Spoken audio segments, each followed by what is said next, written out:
my story seems very different in some ways. The way I got into the community was kind of all by fluke.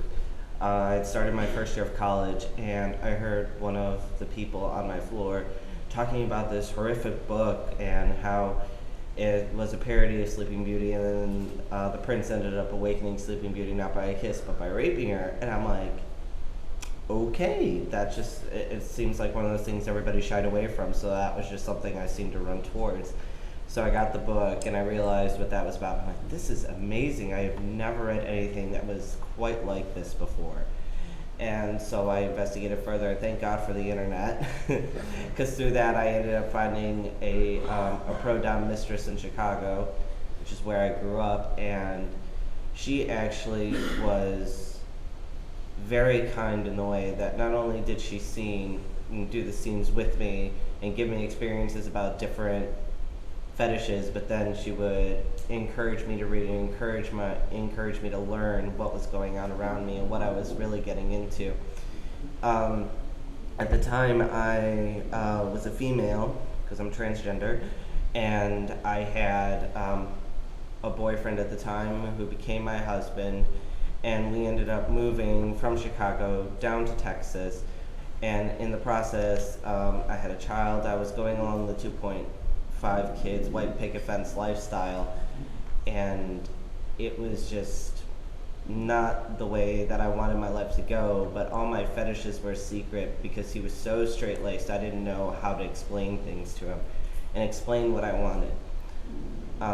When we moved down to Texas, though, it was like my whole security net was gone, and so then I started looking more towards, I couldn't find another pro-dom in Texas who I really felt connected to. So then I started searching out the greater community at large, and I found The Sanctuary, and I found TNG, and I found all different types of groups that I was welcome to. But at the same time, not exactly my then husband at the time wasn't really very encouraging about my life, about those life choices. So he was like, you just do your thing and then come home and then we'll just all pretend that everything's fine again. So then I ended up getting further. It seemed like I got further and further away from the 2.5 lifestyle, and I started going to more events and I started meeting more people, and eventually I found myself at the Eagle because I wanted to experience leather, because it was one of those things where everybody was talking about leather and no one could explain it to me. They said it was something you had to experience. Within that time, I found my sir. I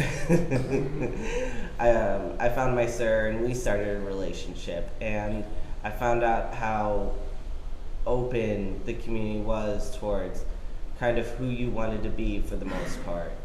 And I started transitioning, and just seemed that everything, once I accepted what I enjoyed, like really enjoyed, and what I really was, and the type of person I really was, it just all seemed to come together. And eventually Sir and I ended up running for the IPTC title, and everything just seemed to blossom and grow since then.